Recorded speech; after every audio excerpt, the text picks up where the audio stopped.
Good morning and assalamualaikum. So for today's video, ipapaliwanag ko sa inyo ang aming activity na about elementary mathematics. So first is, every number is divisible by 1. So meaning to say, all the positive numbers is divisible by 1. For example, 1 times 100 is equal to 100. So 100 is divisible by 1. So another example is 1 times 2 is equal to 2. So 1 is divisible by 2. So sabi dito, all the numbers is divisible by 1. So even the 1,100 is divisible by 1. So next naman is, a number is divisible by 2 if it is even. So lahat ng even na number is divisible by 2. For example, 4. 4 is divisible by 2 because 2 times 2 is equal to 4. So are we clear? So 4 is divisible by 2. Another example is 6. 6 is divisible by 2. It's because 2 times 3 is equal to 6. So 6. So 6 is divisible by 4. Another example is 8. 8 is divisible by 2. It's because 2 or 8 is divisible by 2. It's because 2 times 4 is equal to 8. So 8 is divisible by 2. And these three numbers, 4, 6, and 8, is even number. So another next is, a number is divisible by 3 if the sum of each digit is multiple by 3. So here the example. Example 123. So we need to add kasi nga dun sabi sa problem is, a number is divisible by 3 if the sum of each digit is multiple of 3. So kailangan natin i-add. So 1 plus 2 plus 3 is equal to 6. 6 is multiple of 3. It's because 2 times 3 is equal to 6. So 123 is multiple of 6. So another example. So next is, if a number is divisible by 4 if its last digit are divisible by 4. So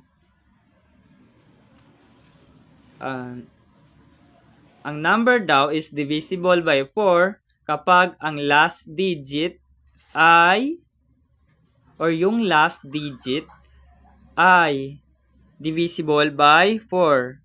For example, 124. So 124 is divisible by 4 It's because the last two digit, like yung 24, are divisible by 4. For example, so kunin natin 24. Yan yung last digit, no? So focus tayo dyan. So 24. 24 is divisible by 4 kasi nga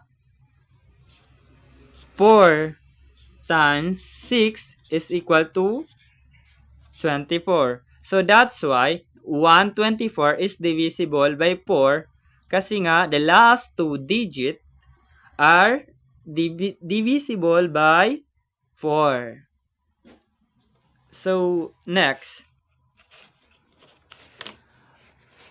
a number is divisible by 5 if its last digit is either 0 or 5. So, ang sabi dyan,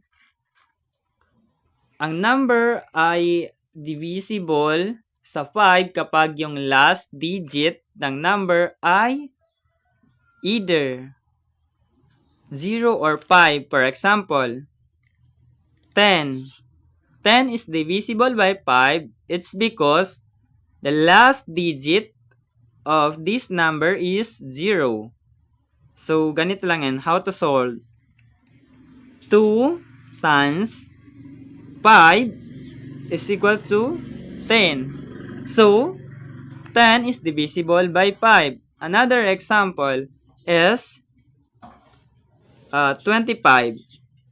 25 is divisible by 5 kasi nga the last digit of the number is 5. So, nasabi doon kapag ang number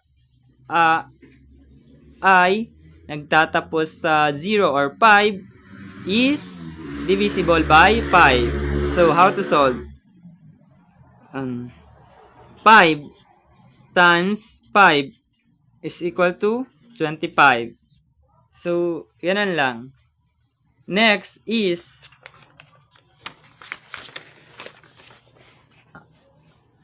a number is divisible by 6 if it is divisible by both 2 and 3.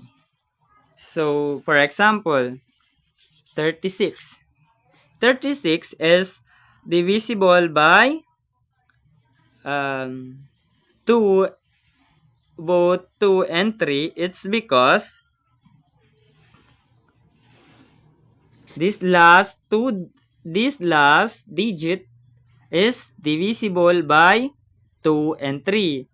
Example, dito, 2 times 3 is equal to 6. So, yan yung sinasabi na if it divisible by both 2 and 3. So, divisible by 2 yung 6 or last digit. So, sa 3 naman is divisible si 36 sa 3 kasi nga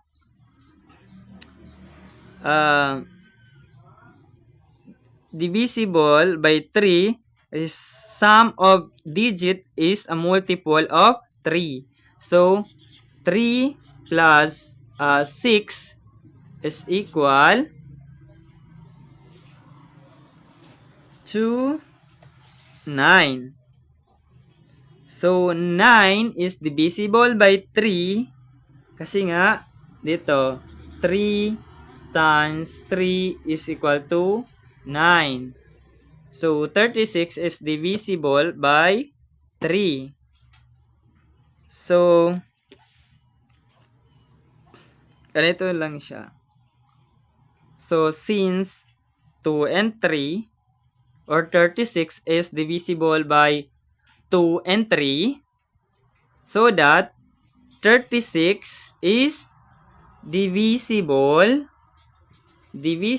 siya sa 6 kasi nga 2 and 3 kapag daw ang number is divisible by 6, So that divisible din siya sa 2 and 3. So, ganun lang. So, the next one is a number is divisible by 8 if the last 3 digits are divisible by 8.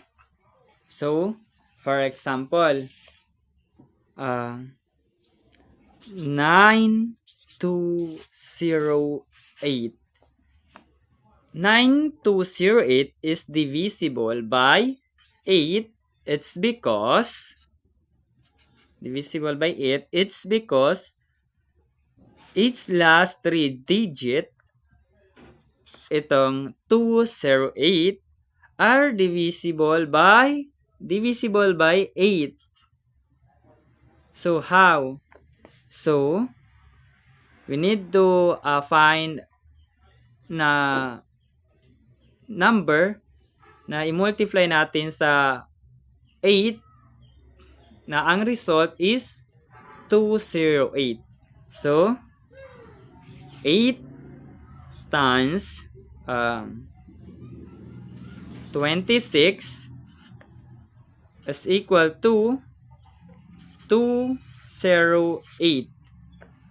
So, ang sabi dito, if the last 3 digits are divisible by 8.